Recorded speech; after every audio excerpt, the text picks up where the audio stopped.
unaanza na nini? Elimu, Okay. mtaji, au tabia binafsi? Vyote vitatu. Cha kwanza ni elimu, na hiyo elimu tunazungumzia elimu yenyewe ya pesa. Cha pili ni mtaji. Mtaji wenyewe kuna mitaji kama 5 hivi. Kuna mtaji wa uhai. Hakuna mtu anaweza kufanya biashara kama hayuko hai. Ndio maana biashara zote zinafanywa na watu ambao wanapumua. Cha pili ni mtaji wa afya. Afya nayo ni mtaji. Hakuna mtu anaweza kufanya biashara au akafanya shughuli za kutengeneza kipato kama afya yake ina changamoto. Inaweza pengine mpa ugumu wa kuweza kufika katika kilele au kufanya kwa ufanisi. Lakini pia kuna mtaji wa tatu ambao tunaita maono au idea au wazo au kitu ambacho unahitaji kukifanya. Kwa sababu mwisho wa siku huwezi kufanya vitu vyote. Mambo ni mengi duniani. Lazima uwe na kitu maalum ambacho unakifanya. Hapo ndo tunasema kwamba una mtaji wa wazo. Lakini mtaji namba 4 tunasema mtaji wa watu. Lazima ujizungushie watu ambao wana uwezo wa kuchangia ama kupata pesa kutoka moja kwa moja kwao au kupata fursa kutoka kwao ili zikusaidie wewe kuweza kufanyia kazi lile wazo lako. Kwa nini? Kwa sababu mambo yote ambayo tunatafuta duniani yako kwa watu. Hakuna namna tutaweza kufanya chochote bila watu. Na kuna mtaalamu mmoja alisema kwamba people are the greatest asset that God has given us. Watu ndio mtaji mkuu ambao Mungu ametupatia. Wateja ni watu, washauri ni watu, walimu ni watu, lakini pia kila tunachokitaka kiko kwa watu. Pesa tunazozihitaji ziko kwa watu. Na ukiona pesa haiko mfukoni kwako, iko mfukoni kwa watu wengine. Maana yake njia pekee ya kuipata ni lazima utengeneze mazingira ya kuwa associated au kukaribiana au kuwa kwenye mazingira ya uwepo wa watu, ili kwamba wewe utakapohitaji chochote ukipate kwa watu. Hata Mungu akitaka kukubariki au kukuinua kufanyia chochote anakupatia watu. Ndio maana moja ya maombi muhimu sana ya kuomba kila siku ni kuomba Mungu akupe watu sahihi kwenye maisha yako. Lakini mtaji wa mwisho tunaita ni mtaji wa pesa. Na hapa ndo tunasema kwamba pesa ni kama utimilifu wa kila jambo. Ukipata vitu vyote ukakosa hela, bado hujapata kitu, kwa sababu pesa imeandikwa ni jawabu la mambo yote. Lakini pia kama haitoshi, pesa ndio itakao kusaidia kuweza kugeuza mawazo kuwa vitendo, lakini pia kugeuza wazo la biashara kuanza kutengenezea pesa, kwa sababu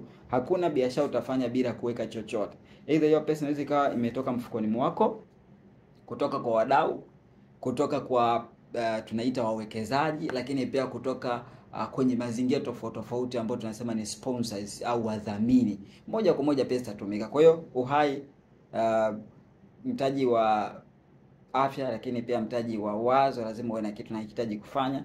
Mtaji wa watu, lazima utafute watu.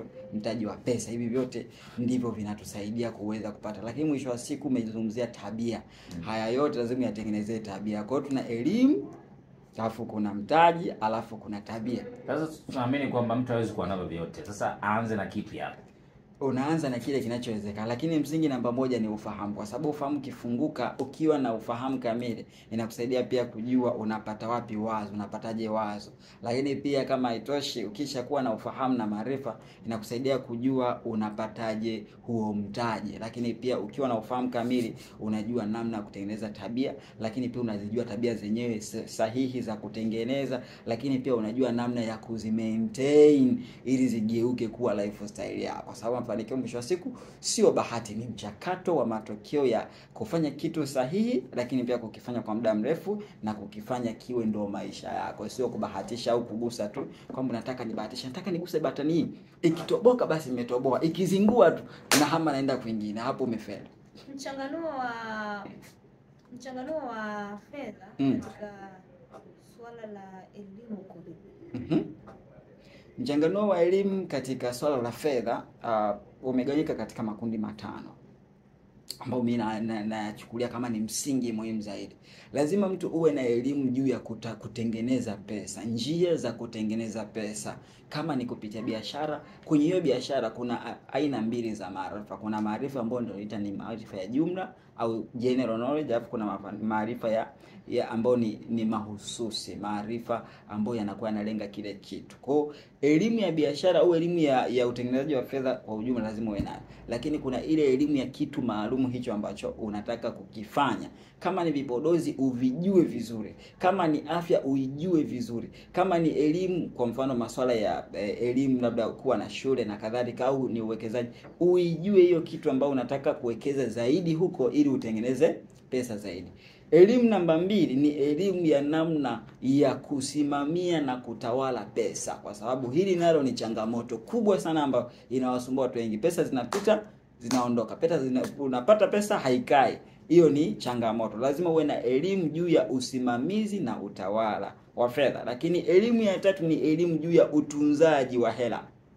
Kama haujui namna nzuri ya kutunza hela, zitakuwa tu hata ukitunza, unaitunza asubuhi, jioni umetumia. Umeitunza leo, kesho umeondoka. Kwani kutunza hela kuna kusababisha uwe tajiri?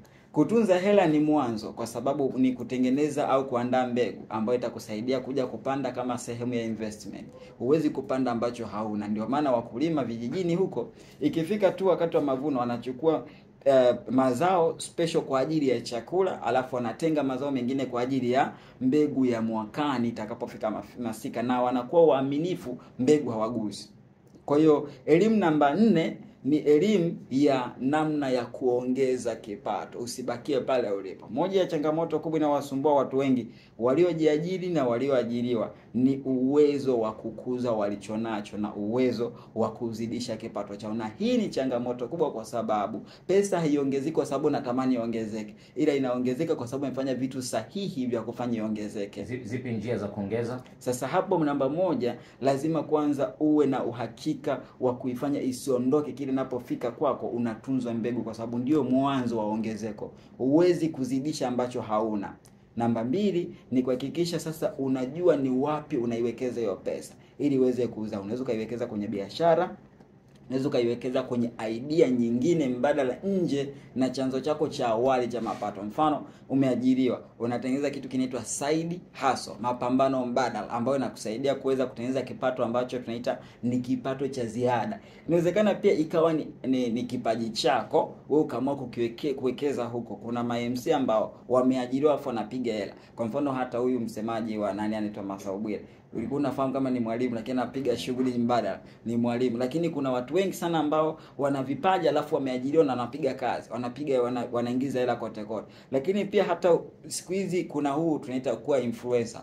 Umetengeneza audience mtandaoni, alafu baadaye unaanza kupata endorsement. Kuna watu wengi tunawafahamu kwa majina na kwa kazi zao. Wao wana shughuli zao nyingine ambazo pengine si hatuzijui, lakini moja kwa moja wanapata endorsement kutoka kwenye makampuni mbalimbali na wanatengeneza pesa. Na ile pesa sio kama ndo ilianza kuwafanya waishi mjini. Labda waliacha ile kazi yao ya awali baada ya kuona huku kwenye eneo labda la vipaji na ule uwezo wa kuzaliwa nao unaonekana tayari umeshachanua kiwango cha juu, akawekeza muda mwingi zaidi huko. Na moja kitu ambacho ni muhimu kukijua ni kwamba changamoto ya kutengeneza pesa nyingi ukiwa kwenye ajira ni ngumu, kwa sababu haiko ndani ya uwezo wako. Huwezi kutengeneza pesa kubwa kama uwezo wa kupata hiyo pesa uko ndani ya uwezo wa mtu mwingine, kwa sababu yeye ndo anayekuamlia.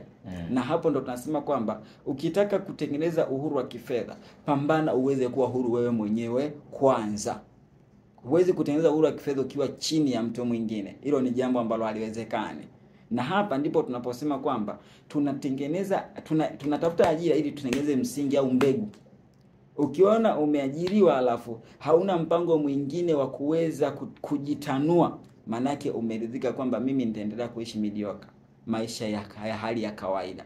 Na ni lazima hapa tuweze kufikiria nje ya pazia, tugundue sisi ni akina nani, tuweze kufanya nini, lakini pia uwezo wako ni, na zaidi sana kujua maono yako ni yapi. Hakuna aliyezaliwa aje kuwa na maono ya kuishia kufanya kazi kwa wengine tu maisha yake yote. Ni matokeo pengine ya kukosa ufahamu, lakini pia ni matokeo ya kukosa washauri, watu wa karibu wa kumwambia, sasa ndugu yangu, kuna kitu 1 2 3 unaweza kufanya, kujifungia. Ndio maana tukasema umuhimu wa kujizungushia watu sahihi kwenye maisha yako, kwa sababu usipokuwa na watu sahihi hawatakushauri vitu sahihi. Na moja ya kitu ambacho tutakao kufanya, kitu kingine kwenye maisha, ni kutafuta watu ambao wanatuzidi maarifa, wanatuzidi hela, wanatuzidi exposure, wanatuzidi pengine uzoefu, wanatuzidi kila kitu, ili waweze kutufungulia dunia nyingine mpya, kuona maisha kwa picha ya tofauti. Na hii itatusaidia. Na jambo la mwisho kwenye upande wa elimu ni kujua elimu kuhusu uwekezaji. Uwekezaji ndio kitu pekee ambacho kinaweza kumpa mtu maisha ya muda mrefu wa miaka mingi ijayo bila wasiwasi. Ndio pale tunasema kwamba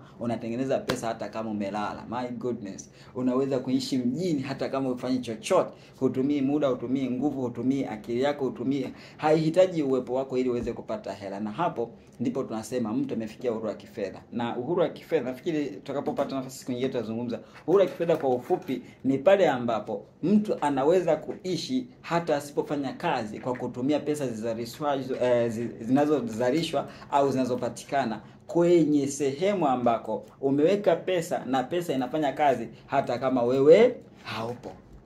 Okay. Haya, baada tuko hapa na kubwa zaidi ni kufahamu namna gani ambavyo mtu anaweza kufikia mafanikio yake kiuchumi. Kuzungumzia tabia ambazo mtu anatakiwa awe nazo, namna nzuri ya kuweza kuzitengeneza yes, ili uweze kuyafikia mafanikio. Unaona Sasa tabia mbaya ambazo watu wengi wanapaswa kuziacha. Tabia ya kwanza ni kuchukia kazi. Watu wengi wanachukia kazi, ndio maana naambiwa tafiti nyingi zinaonesha watu wengi wanapata matatizo ya afya ya akili siku za Jumatatu kwa sababu wanaenda kufanya kazi wakiwa wamechukia, wamenuna. Wanaenda kufanya kazi wakiwa wanajisikia vibaya, na wanaenda kufanya kazi wakiwa wanahisi ni kama vile wameonewa.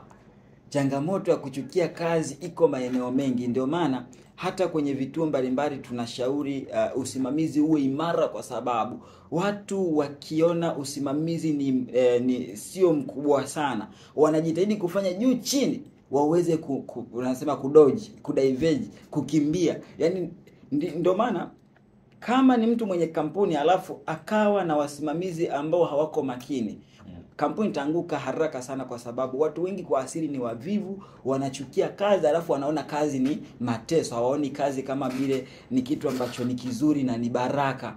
Mungu mwenyewe alivyomuumba mwanadamu, siku ya kwanza tu alimwambia hii ni bustani na kupatia uilime na kuitunza. Maana yake msingi wa kwanza wa ustawi wa maisha ya mwanadamu ni kupitia kwanza kufanya kazi. Ndio maana kazi wanakuambia kazi ni heshima. Kazi pia inaleta burudani. Kazi pia ni afya. Kufanya kazi inasaidia kuleta hata afya nzuri ya kimwili lakini pia ya kiakili. Ndio maana naambiwa an idle mind is the ground of devil. Ubongo ambao haujishughulishi ni rahisi sana kutumika kuwaza vitu vya kishetani, kuwaza mambo ya ajabu. Ndio maana naambiwa ukitaka akili iwe smart, penda kufanya kazi muda mwingi zaidi. Kwa uvivu ni moja ya kitu ambacho tunatakiwa kukiacha. Kuchukia kazi moja ya vitu ambavyo tunatakiwa kuviacha. Lakini kingine kutumia pesa hovyo. Kwa vile imepatikana tu nataka ujirushe tu. Nataka umalize stress za miaka iliyopita, miaka mingi ya maisha yako eti ndani ya siku moja. Haiwezekani ndugu yangu. Mafanikio ni mchakato. Lakini kitu kingine ni kuchukia waliofanikiwa. My God. Watu wengi wanawachukia. Ndio maana nasikia tajiri akipata changamoto maskini wanashangilia. Lakini hakuna tajiri ambaye yuko busy na maisha maskini. Ndio maana naambiwa ukiwa maskini ni rahisi kuwa na roho mbaya. Unachukia mtu bila sababu. Unachukia ukiona mtu anafurahia maisha na enjoy anatumia pesa zake ambazo ametafuta kwa jitihada zake binafsi, unajisikia bibi, kwani kuume ndugu yangu? Pesa ni za kwake, acha enjoy. Lakini pia tunatakiwa kushangilia hatua za wengine, kwa sababu naambiwa huwezi kupambana kwenda mahali ambako walioko huko na wachukia. Huwezi kukaa pamoja na wakuu wakati unawachukia wako. Lazima upende kuona watu wanafanikiwa ili na wewe ujiambatishe. Lakini pia kuna kitu tunakiita energy of success. Kuna nguvu ya mafanikio hii inakuja kwa mtu ambaye anafurahia mafanikio ya wengine. Automatic tu, kwa sababu ukitengeneza chuki, ile chuki inakutenga na kile kitu unachokichukia. Huwezi kupambania kitu ambacho unakichukia. Lakini pia jambo lingine ni kukopa viba. Unakopa halafu unaenda kutumia. Na wakati tunasema mikopo ili kusaidia kufanikiwa, lazima ukope kuzalisha na sio kukopa kula. Na watu wengi sana, nafikiri zaidi ya 80% wanakopa kwa ajili ya mahitaji. Na hapo ndipo unachimba shimo, unaingia alafu juu unatoka le. Changamoto. Na jambo la mwisho ni kuridhika na kipato. Tunatakiwa tuache kuridhika na kipato, kwa sababu kuridhika na vipato ni moja ya changamoto ambao watu wengi wako nao. Utagunduaje kama umeridhika na kipato? Moja, haujishughulishi kutafuta fursa mpya. Mbili, unabweteka ukipata pesa unaona wow. Ukipata ndio ile kwamba akipata pesa anakula maisha baadaye anakuja kuteseka baada ya kwamba pesa imepotea. Na ndio tunasema hivi, ukiona pesa yoyote inakufanya akili ifunge mlango wa kufikiria juu ya zaidi ya hiyo pesa, maana yake huwezi kupata zaidi, kwa sababu akili yako imesharidhika, iko kwenye comfort zone. Huwezi kuwa mkubwa kuliko kitu ambacho uko nacho na umeridhika na hicho kitu. Pesa lazima uione ni ndogo. Bahati mbaya sana, ukitaka kugundua akili yako ya pesa iko vipi, angalia huu unashtuka kibakia shilingi ngapi? Huwa unashtuka kibaki shilingi ngapi? Kwa hiyo kwa sababu watu wengi wakipata hela, yani anaiona ni nyingi. Ikiwepo mfukoni hata 500 anasema wow, anakula yuko kila anayeomba hela anampa. Kila anachokiona kizuri ananunua. Ndio maana tunashauri usitembee na hela nyingi ambayo haiko kwenye budget. Ukitembea na hela ambayo iko kwenye budget utaitumia ukiona ni nyingi tu. Na mbaya zaidi unakuja kushtuka ikiwa imebakia ndogo au imebakia ambayo haiwezi kununua ulichokuwa kitaka. Yaani kuna kitu ikuna kitaka, umegundua pesa ishaisha, haiwezi kukiafford, ndio unagundua kumbe pesa imeisha. Hii ni changamoto ya kifikra na kitabia pia. Haya yote ni tabia za kimaskini ambazo zinatengeneza watu wengi kubakia kwenye hali ya chini.